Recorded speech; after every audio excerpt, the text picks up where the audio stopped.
Hey guys, so this exercise is useful if your back's gone into a little bit of spasm. And that spasm could be for a few reasons. Maybe it could be because you've hurt your back and your back is sort of tightened up to protect and restrict movement, just like you might wear a cast after you, say, break a bone. Or maybe there's something about the environment or you perceive a movement to be threatening, and so again, you tighten up to protect. Or maybe you've had a previous injury in the past and that particular movement, you go to do it again and you're worried about hurting yourself again, and so you tighten up. And this is a nice way to relieve that tightness through the back.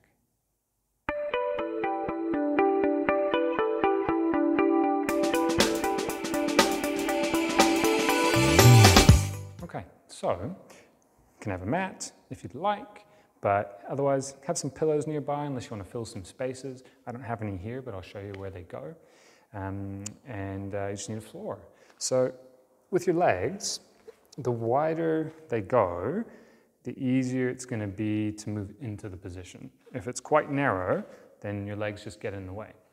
So I'm going to go nice and wide. My knees are the width of the mat. And what I'm going to do is just come down into this position. And I'm resting my head on the ground, so it's kind of like my head's dead weight.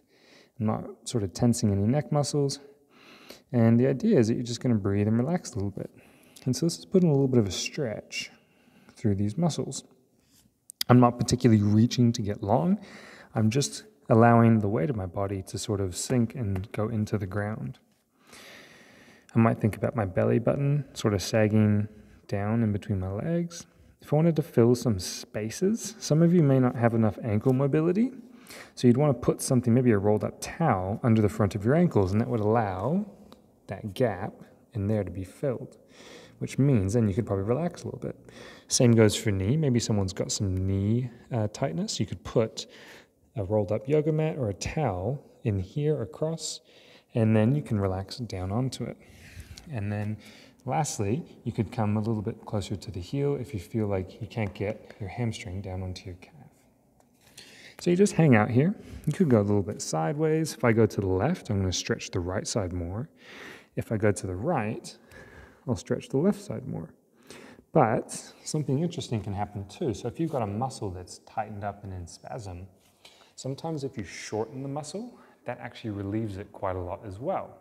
So if I wanted to, say, reduce spasm on the right side of my back, I might go to the right to shorten it and then slowly lengthen and come back to the middle once I feel that spasm's reduced a little bit. And the breathing is your indicator of, okay, this feels less threatening, this is a little more safe, this is something that I'm comfortable with, I can exit this position, and then I can go on to challenge it further.